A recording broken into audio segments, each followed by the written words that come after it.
ቆንጆ ነች ግን ያገባት ሁሉ አቲካ ክፍል 10 አቲካ ረዲየላሁ ዐንሃ የመጣላትን የትዳር ምን አልቻለች። አሁን ግልጽ የሆነላት ነገር ቢኖር ሁሉ ሸሂድ ነው የሚሆነው የሚለው ትንበያ ነው። ያን ወንድ ገና ሳታገባው ተሳሳለት ጀመር። አሁን አግብቶኝ ትንሽ ሳይቆይ ሸሂድነቱን ሊያገኝ እንዳይሆን ብቻ በማለት ትጨነቅ ነበር። ነገር ግን ዙበይር ኢብኑ አዋምን ደረጃውን ታውቋለች። እርሱ ማለት የነብዩ ሰለላሁ ዐለይሂ ወሰለም የአክስት ልጅ ነብይ ሐዋርያ ታሪኩ ተወርቶ የማያልቅ ታላቅ ሱሐቢ መሆኑን ጠንቅቃ ታውቃለች። በበድር ጦርነት ላይ አላህ ሱብሓነሁ ወተዓላ መላእክቶች ሙስሊሞችን እንዲያግዙ በላከበት ጦርነት ላይ ዙበይር ማማው ቢጫ ነበር።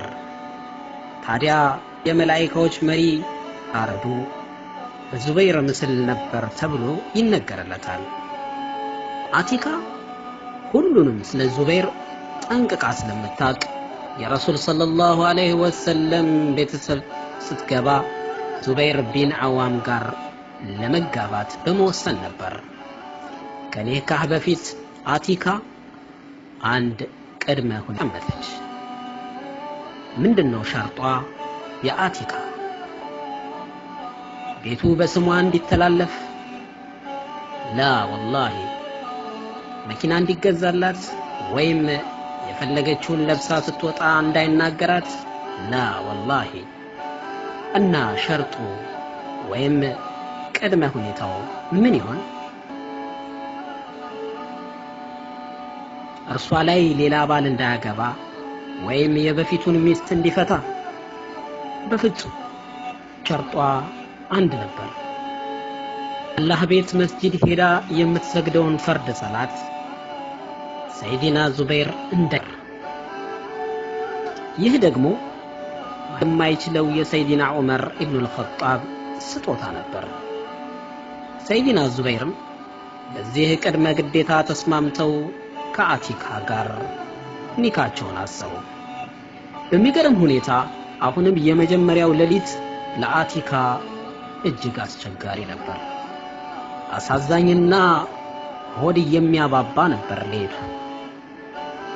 ነገር ግን ነገሮች ከቀን ወደ ቀን እየተለወጡ መጡ። ሰይዲና ዙበይርም በየቀኑ ለአቲካ ያላቸው ውዴታና ፍቅር እየጨመረ ሄደ። መጨመሩ አይገርምም። አኽላቋ የሚረታ ውበቷ የሚማርክ ያገባችውን ባል በሙሉ አላህ የደነገገባትን ሐቆች አሳምራ ሰጥታ ማታ እጆቿን ወደ ሰማይ ዘርግታ ያ ረብ የባሌን ሐቅ አሟልቼ እንድሰጥ እርዳኝ፣ ላጓደልኩትም ማረኝ የምትል ሴት እኮ ናት አቲካ። እንዴት ውዴቷ አይጨምርም?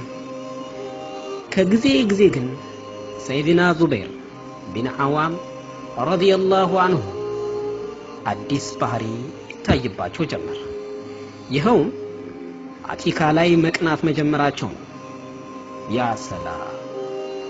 አቲካ የነብዩን አለይሂ ሰላቱ ወሰላም ልጅና የነብዩ ሐዋርያ በጦር ሜዳ ላይ በሰይፋቸው ጠላትን እንደ ዛፍ ቅጠል የሚያረግፉትን ጀግና ሰይዲና ጅብሪል ጦርነት ሊካፈል ሲወርድ የዙበይርን ምስል ተመስሎ የወረደበት ታላቁ ጀግና ሱሐቢ ዛሬ ባንቺ ይቀናል? ምንኛ ሴት ነሽ! ከውዴታቸው የተነሳ እንደ ሚስት ብቻ ሳይሆን እንደ ሁሉም ነገር እየተንከባከባት የሞቀ ትዳራቸውን ይመሩ ነበር። ነገር ግን ምን ቢዘልቅ ሰይዲና ዙበይር በየቀኑ ቅናታቸው የጎላና ከአንደበታቸው መውጣት ሊጀምር ዳርዳር እያለ ነው። አንድ ቀን አቲካ መስጂድ ልትሄድ ስትወጣ ያ አቲካ አላት፣ ወላሂ ከቤት የምትወጪው እኔ መውጣትሽን እየጠላሁ ነኝ አላት። እርሷም ከበር ተመልሳ በተረጋጋ መልኩ ከፈለክ ካልሄድም ቆማለሁ በማለት ጠጋ ብላ ታባብለው ጀመር። ያ ሰላም ያ አላህ አኽላቃችንን አሳምረልን። ተመልከቱ እርሷ ለባለቤቷ ዙበይር የመለሰችውን እንዴት እከለክልሻለሁ ግን ስታገቢኝ ቅድመ ግዴታ ሆኖ የተቀመጠውን ብለው ከቤት እንድትወጣና ወደ አላህ ቤት ይሸኟታል። ምን አይነት ትውልድ ነው! አንዱ ከአንዱ የሚተናነስበት ምርጥ ዘመን። በክፍል 11 ታሪክ እንገናኝ ኢንሻአላህ።